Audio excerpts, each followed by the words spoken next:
بسم اللہ الرحمن الرحیم الحمد للہ رب العالمین والصلاة والسلام علی رسولہ محمد وعلی آلہ واصحابہ اجمعین اما بعد فاعوذ باللہ من الشیطان الرجیم بسم اللہ الرحمن الرحیم اذن للذین یقاتلون بانہم ظلموا وان اللہ علی نصرہم لقدیر الذین اخرجوا من دیارہم بغیر حق الا ان یقولوا ربنا اللہ ولولا دفع الله الناس بعضهم ببعض لهدمت الصوامع وبيع وصلوات ومساجد يذكر فيها اسم الله كثيرا ولينصرن الله من ينصره ان الله لقوي عزيز صدق الله العظيم۔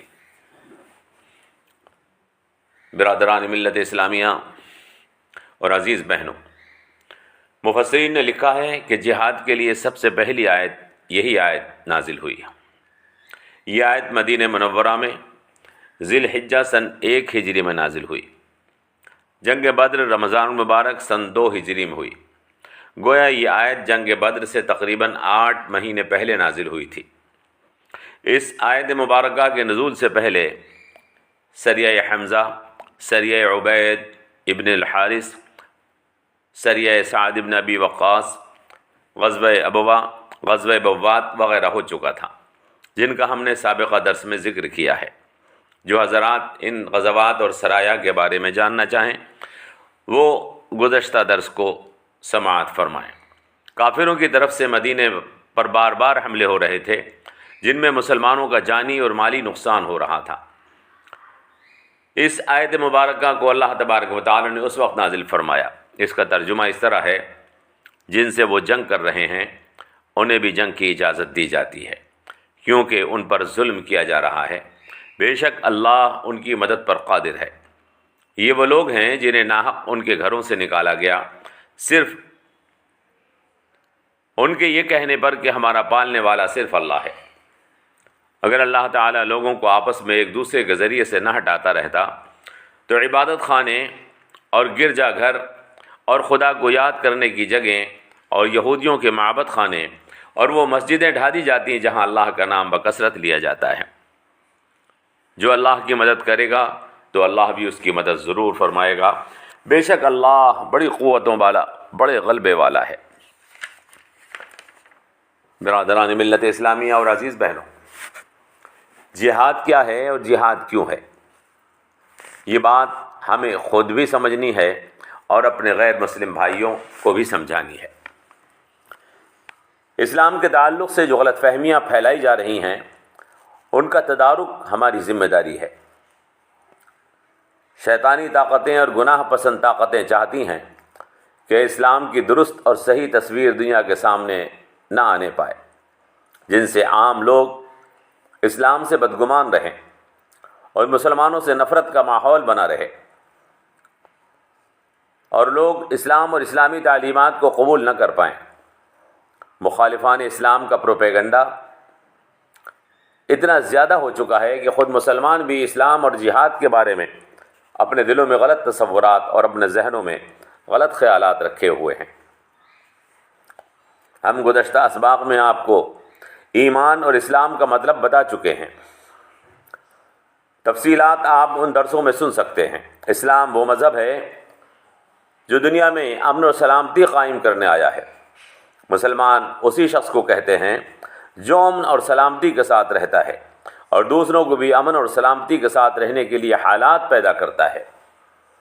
جو شخص بدامنی پھیلائے، جس سے لوگ اس طرح ڈریں جس طرح بھیڑیے سے ڈرا جاتا ہے، جس سے لوگوں کو ہر وقت اندیشہ ہو کہ وہ انہیں نقصان نہ پہنچا دے، وہ مسلمان نہیں ہوتا۔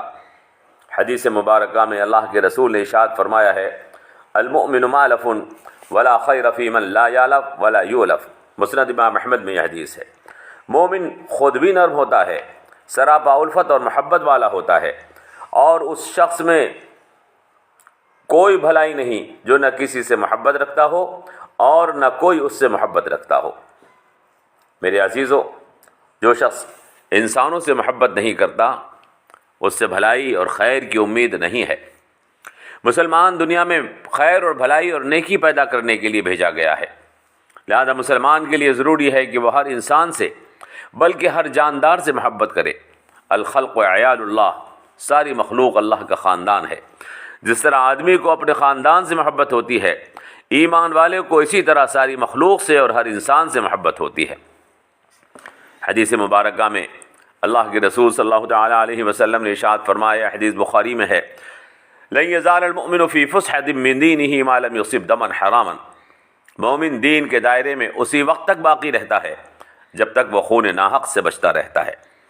ایسی بے شمار حدیثیں ہیں کہ جن میں اللہ کے رسول صلی اللہ تعالیٰ علیہ وسلم نے بتایا ہے کہ انسان کی جان خدا کے نزدیک بے انتہا محترم ہے۔ خون ناحق اسلام میں ایک سنگین جرم اور گناہ عظیم ہے۔ بخاری اور مسلم کے اندر حدیثیں موجود ہیں۔ ایک حدیث میں ارشاد فرمایا کہ اول ما یغزا بین الناس یوم القیامت فی الدماء، یعنی قیامت کے دن سب سے پہلے جو مقدمہ اللہ کے حضور پیش کیا جائے گا وہ خون ناحق کا مقدمہ ہوگا۔ یعنی اللہ تعالیٰ سب سے پہلے ان مقدموں کا فیصلہ فرمائے گا جو کسی انسان کا خون بہایا گیا ہوگا۔ اسلام میں اس گناہ کی اتنے زیادہ، اس گناہ سے بچنے کی اتنی زیادہ تاکید کی گئی ہے۔ برادران ملت اسلامیہ اور عزیز بہنوں، ہمیں سوچنا ہوگا کہ کافر کسے کہتے ہیں۔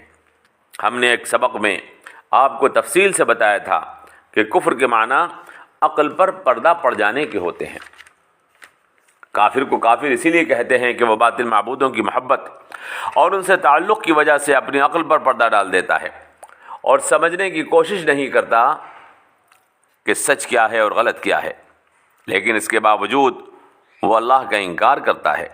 اللہ اس کو کھانے کو بھی دیتا ہے، رہنے کو بھی دیتا ہے، بلکہ ایک حدیث مبارکہ میں تو یہاں تک آیا ہے کہ اگر تمہاری یعنی مسلمانوں کے ایمان خراب ہونے کا اندیشہ نہ ہوتا تو اللہ ان کافروں کو سونے اور چاندی کے محلات عطا کرتا، کیونکہ انہیں جو کچھ ملنا ہے وہ صرف دنیا میں ملنا ہے اور تمہارے لیے جنت ہے۔ قرآن کریم میں بھی اللہ تبارک و تعالی نے اس بات کا اشارہ فرمایا ہے، وَلَوْلَا أَن يَكُونَ النَّاسُ أُمَّةً وَاحِدَةً لَجَعَلْنَا لِمَن يَكْفُرُ بِالرَّحْمَنِ لِبُيُوتِهِمْ سُقُفًا مِّن فِضَّةٍ وَمَعَارِجَ عَلَيْهَا يَظْهَرُونَ۔ اور اگر یہ بات نہ ہوتی کہ سب لوگ ایک امت یعنی کافر بن جائیں گے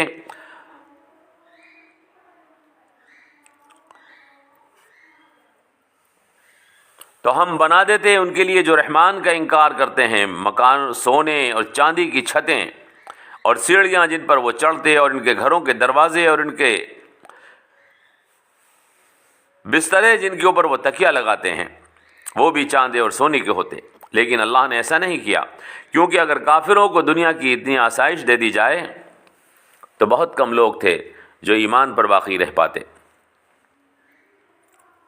کفار کا آرام دیکھ کر، ان کی آسائشیں اور ان کی دنیاوی سج دھج دیکھ کر لوگ انہی کو ہدایت یافتہ مان لیتے، ان کی خوبصورت دنیا کی خاطر انہی کے راستے کے اوپر چل پڑتے۔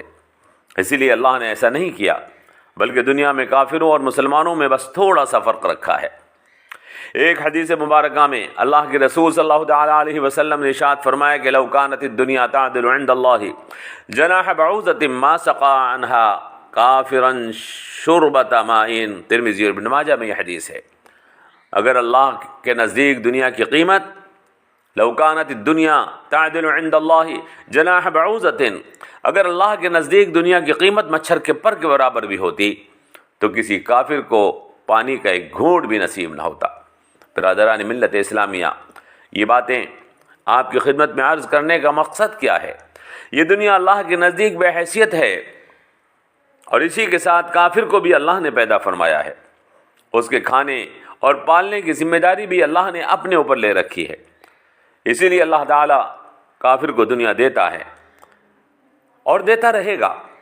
یہ بات سچ ہے کہ اس نے اللہ کو نہیں پہچانا، اسی لیے وہ اللہ کو اپنا رب نہیں مان رہا ہے۔ بلکہ برادران ملت اسلامیہ، اگر آپ سوچیں، اگر وہ خدا کو اپنا رب نہیں مان رہا ہے اور وہ خدا کی پرستش اور عبادت نہیں کر رہا ہے اور اپنے ہاتھوں کے بتائے ہوئے بتوں کو خدا سمجھ رہا ہے تو اس میں ہماری بھی کمی ہے۔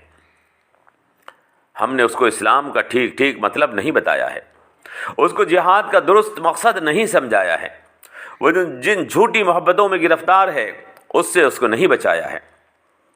ہم نے کافروں کو اپنا دشمن سمجھ رکھا ہے۔ کافر بھی اللہ کی مخلوق ہیں اور اللہ نے ان کو دنیا میں رہنے کی اجازت دی ہے۔ ہم نے اس کی لا علمی اور عدم واقفیت کو اس کا مذہب سمجھ لیا ہے اور اس کو فریق مخالف تسلیم کر لیا ہے، حالانکہ یہ درست نہیں ہے، بلکہ وہ کافر بھی اللہ کی مخلوق ہیں۔ اللہ اس کو بھی روزی دیتا ہے، اللہ نے ان کو بھی پیدا کیا ہے، ان کو بھی دنیا میں اللہ ہی نے بھیجا ہے، ان کو اجازت دی ہے کہ جب تک اللہ اور اسلام سمجھ میں نہ آئے وہ دنیا میں کافر بن کر رہ سکتے ہیں۔ ان کو جینے کا حق ہے، خدا ان کو دنیا کی ساری نعمتیں عطا کرے گا۔ فمن شاء فلیؤمن ومن شاء فلیکفر، جو چاہے ایمان قبول کر لے اور جو چاہے اپنی عقل پر گمراہی کا پردہ ڈالتا رہے۔ برادران ملت اسلامیہ، اللہ نے فرمایا لکم دینکم ولی دین، اے کافرو تمہارے لیے تمہارا دین ہے اور میرے لیے میرا دین ہے۔ محترم بزرگوں، ہم نے آپ سے سوال کیا تھا جہاد کیا ہے اور جہاد کیوں ہے۔ ہم اس سوال کا جواب آپ کو ضرور دیں گے، اس کے لیے آپ کو کئی درس لگاتار سننے ہوں گے۔ آج لوگوں میں جہاد کے لفظ سے ڈر پیدا کر دیا گیا ہے۔ جب جہاد کا لفظ بولا جاتا ہے تو ہمارے غیر مسلم بھائی سمجھتے ہیں کہ جہاد کا مطلب غیر مسلموں کو ختم کرنا ہے، لوگوں کو زبردستی مسلمان بنانا ہے۔ اسی لیے لوگوں نے لو جہاد، لینڈ جہاد، شکشا جہاد جیسے گندے الفاظ بنا لیے ہیں۔ یاد رکھیں، حدیثوں میں ایسے جہاد کو منع کیا گیا ہے۔ کوئی مسلمان قرآن اور حدیث کے خلاف کوئی کام نہیں کر سکتا، لہذا جو شخص لو جہاد کرتا ہے یا لینڈ جہاد کرتا ہے وہ غلط ہے، اسلام اس کی تائید اور حمایت نہیں کرتا۔ بزرگوں اور دوستو، جہاد کا مطلب ہے دنیا سے برائی کو ختم کرنے کی کوشش اور محنت کرنا، دنیا سے گناہ کو اور ظلم کو مٹانے کی کوشش اور محنت کرنا۔ جو لوگ کہتے ہیں اسلام نے جہاد کا حکم دے کر خونریزی اور قتل و غارت گری کا دروازہ کھول دیا ہے، وہ غلط کہتے ہیں، انہوں نے اسلام کو نہیں سمجھا۔ قرآن کی جو آیت ہم نے تلاوت کی ہے اس کو بار بار پڑھیں، بار بار سنیں۔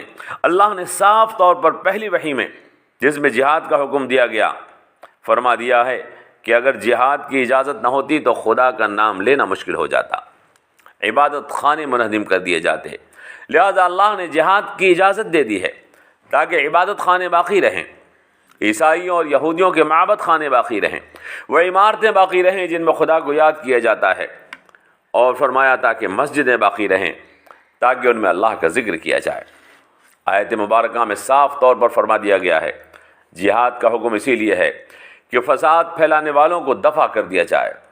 اللہ فرماتا ہے وَلَوْلَا دَفْعُ اللَّهِ النَّاسَ بَعْضَهُم بِبَعْضٍ لَفَسَدَتِ الْأَرْضُ وَلَكِنَّ اللَّهَ ذُو فَضْلٍ عَلَى الْعَالَمِينَ، اگر اللہ بعض لوگوں کے شر اور فساد کو بعض لوگوں کے ہاتھوں سے دفع نہ فرمائے تو تمام زمین میں فساد پھیل جائے، لیکن اللہ تعالی نے تمام عالموں پر بڑا فضل فرمایا ہے کہ جہاد کی اجازت دے کر اس نے زمین سے فتنہ اور فساد کو دفع کرنے کی اجازت دے دی ہے۔